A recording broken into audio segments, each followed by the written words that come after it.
welcome to Outdoor Exploration. I'm Emily, and today it has been raining a lot around here, so I thought it would be nice to go out and look at some of the things that live in our rainforest. And I'm going to start with moss, and by things I mean like moss, lichens, mushrooms, things that are not vascular plants. The difference is vascular plants are plants that have veins, basically some kind of conduit for water so they can bring the water and nutrients up from their roots to feed all their leaves. Here we have moss, and it has to live in a wet environment mostly, unless it's the type of moss that can dry out and then rehydrate when it rains. And you can see these little fertile stems here from the moss. And a super interesting thing that moss does, in my opinion, basically every organism needs to eat somehow, get nutrients, right? Whether they get it from sunlight or food that they eat. And they need to reproduce. Oh, and water, I should say. They need water. So moss actually lives normally in a really, really wet environment, which is same with these slugs, obviously. And because they live in a wet environment, they don't actually send their little pollen all over the place first. What they do is, or have it transported by insects, what they do is they have sperm actually that come out and swim over in the tiny coating of water that they would have during wet times to a different fertile place and fertilize the eggs. So, and then basically, then they have a spore, and the spore goes out and creates new moss wherever it lands. Oh, this slug has a mosquito on it. I don't know if you can see that, but oops, it left. But, so, yeah, that's moss. Moss needs the water, and then we have some other things too. I'm distracted by watching the breathing hole of this slug. I wonder if I turn him around if you can see it. Come here. I'm gonna get slimy and hope you're gonna start walking again, little guy. So everybody probably knows that slugs are related to snails. But did you know they have this breathing hole on the right side of their mantle there? And underneath their mantle, they actually have the tiny, tiny little shell piece, which, if they were a snail, would be where the shell grew from. But, of course, it never grows a shell. But they do have a tiny, tiny little flake of a shell. There he goes. So now I want to talk about lichen. Here there is one type of lichen growing on this branch. You can see it's kind of greenish, pale green on that side and a bit whiter on the back.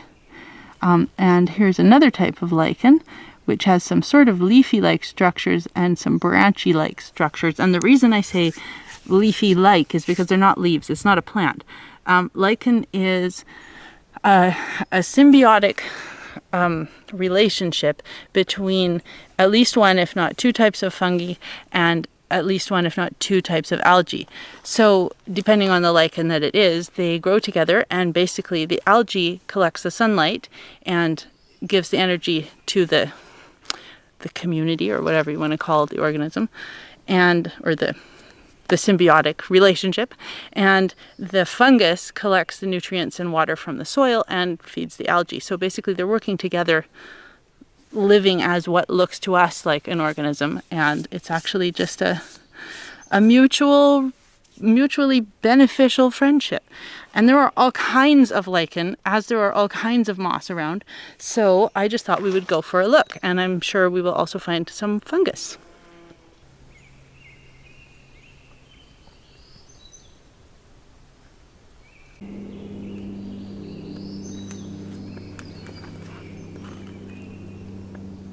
This whole tree trunk is covered in a kind of flat type of lichen.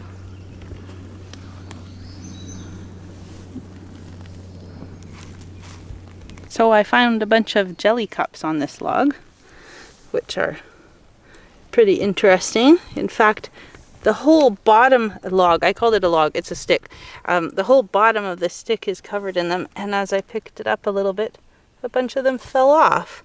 So here's a little jelly cup in my hand. How adorable. They're so cute.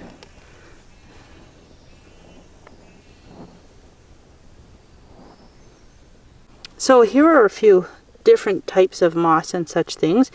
I don't know the names of all of them, but this is a moss, and here are some little tiny huckleberries coming out of it, and some hemlock cones. And then this is a liverwort. I don't know what type, but it's at least I think it is, because most liverworts look, there are some mosses that look like this too, but you see how it's so fleshy? Most liverworts look kind of fleshy and with these broader flat leaves. Although I know there are mosses like that too. So without knowing all the names, some characteristics that are interesting. Oh, and up here on this stump, this is yet another kind of moss.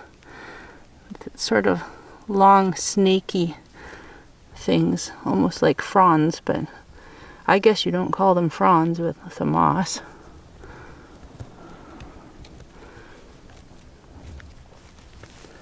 So many cool things right here. Here's yet another one. Ooh, and a hemlock with some teeny weeny new needles just starting to sprout on there.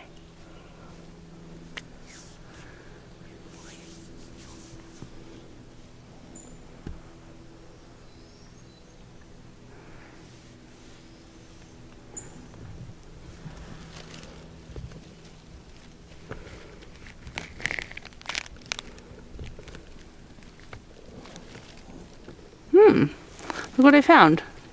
Just under this stick, there's this mushroom, which I'm not going to pull out, so I don't know what it's like underneath. Actually, yes I do. It has some yellow, what are they called?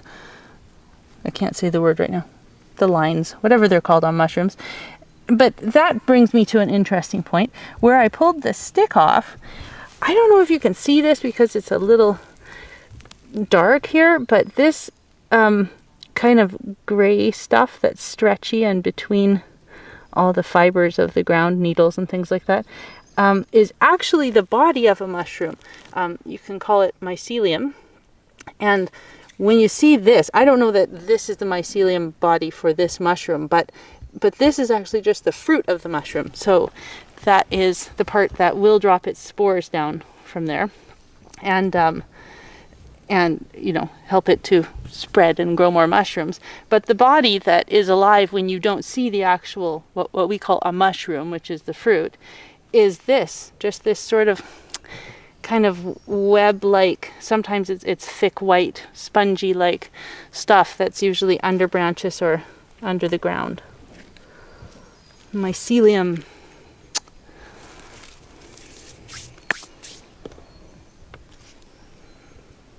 Well, here's some on the end of this log. Well, actually, I keep saying log, it's a stick. On the end of this rather small stick, there's a little bit of very small bit of mycelium here, and then some here. This is the white spongy type that I was talking about. I hope you can see that.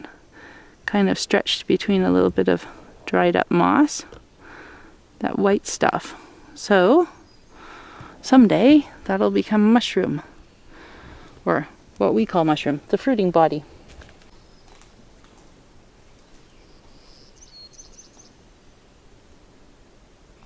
Come look on the other side of this fir tree.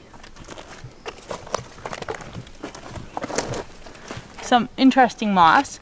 It kind of hangs in these long, they're actually attached. It looks like they're really hanging, but some of them are attached in a few places along. It's like the beard of the tree. And then down below there's all this lichen, including some really thick lichen over here. Actually, this lichen is growing all over the moss. So then the question is that a mutually beneficial relationship between the moss and the lichen also? The lichen already being the fungus and the algae relationship?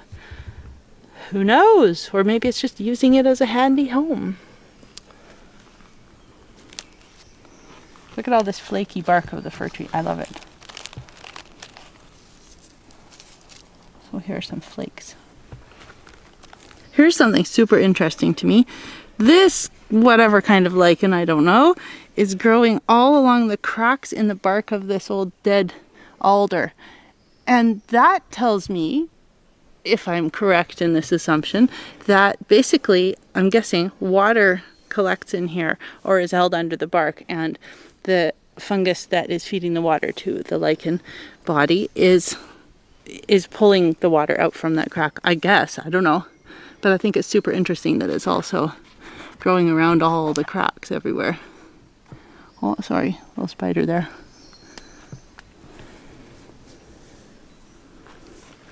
Oh, under here, actually, you can, I don't know if you can see in there, but the whole surface inside the bark here on both sides is covered in the lichen.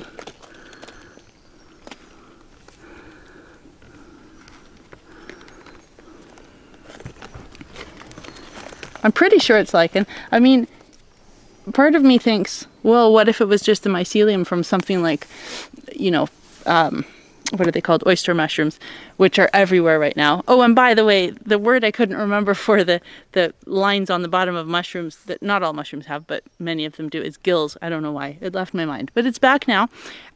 Oyster mushrooms are often on alders, and so they would obviously have some kind of a mushroom body also, and I imagine it might look like this. But I think this is lichen because it's kind of partly on the outside, and it's tough, and it has these little lumps that grow out from it and little kind of hairy looking bits.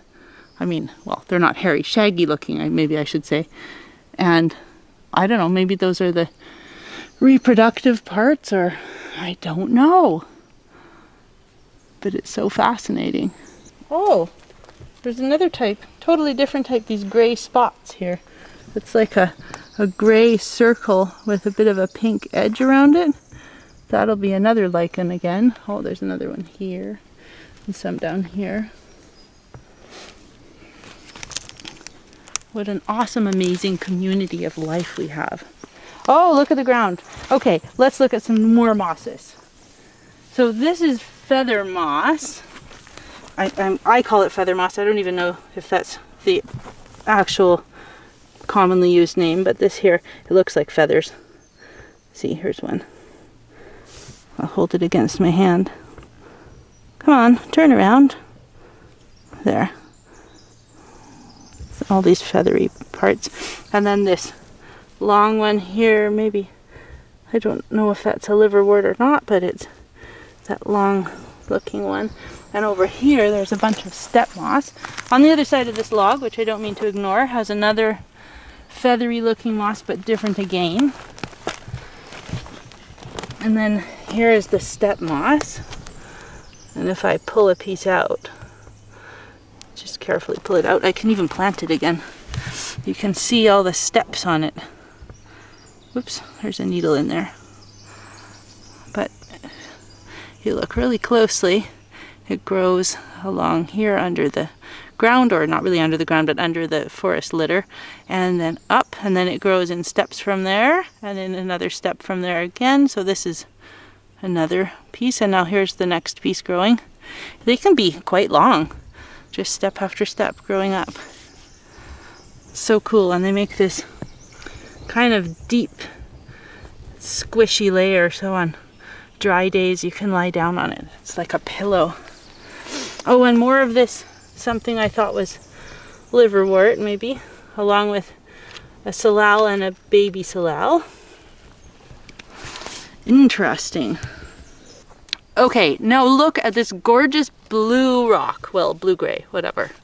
So beautiful in a forest of green and brown. The only thing is, it looks so beautiful, but if you look over here, it's only lichen. So here's a nice brown rock with this blue-gray lichen all over it, and you can clearly see the kind of edges. It has a lighter gray edge, so each area where it's growing has a lighter edge. And so in fact, I did think that this was just a gorgeous blue rock, and now I see at the edge of it, there's the edge of the lichen, and they're just brown rocks.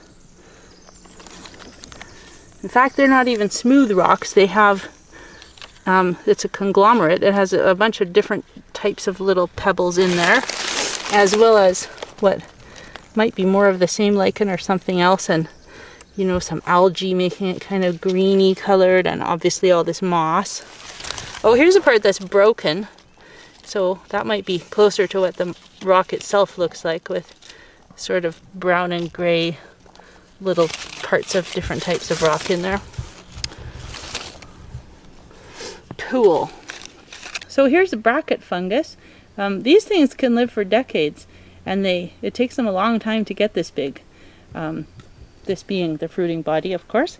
And the white part underneath actually has been used quite a lot by people for, you know, scratching pictures into, which I think is terrible, because what it does when you break these off is kill it, and then it has no chance to reproduce.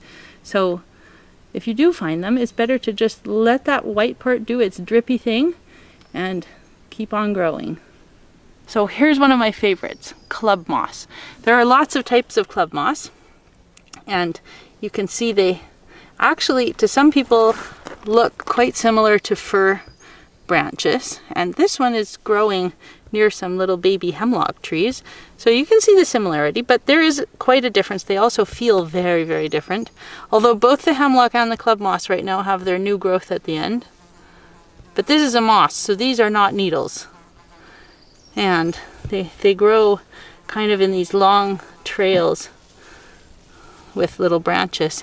If you look over here, there's one that it starts here. This is a different one, but this one starts here and it grows all the way along. Oh, and then it's gone down and rooted itself into the ground there, and then it comes along some more, rooted itself in here, and then here's a younger part of it. It keeps rooting itself in here and there, and it ends here. So this one is, I would say, 80 centimeters long, maybe. Some of them aren't that long, some are longer. It's all over the place, so pretty. I love it. And it feels so wonderful. Here's some club moss with fertile stems coming up. Whatever you would call them on club moss, I can't remember. This hemlock seems to be covered in some kind of black lichen, mostly at places where some branches have come off in the past. Here, very interesting. And some green lichen.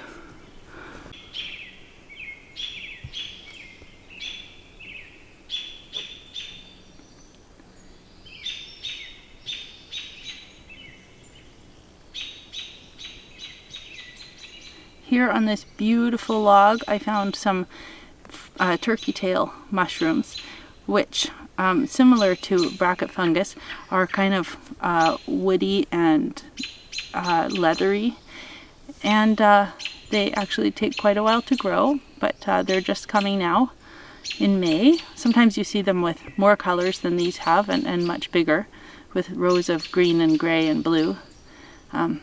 These are more of the warmer colors. Some people use them medicinally in tea and things like that. Really beautiful, and you'll find a lot of them right now in May.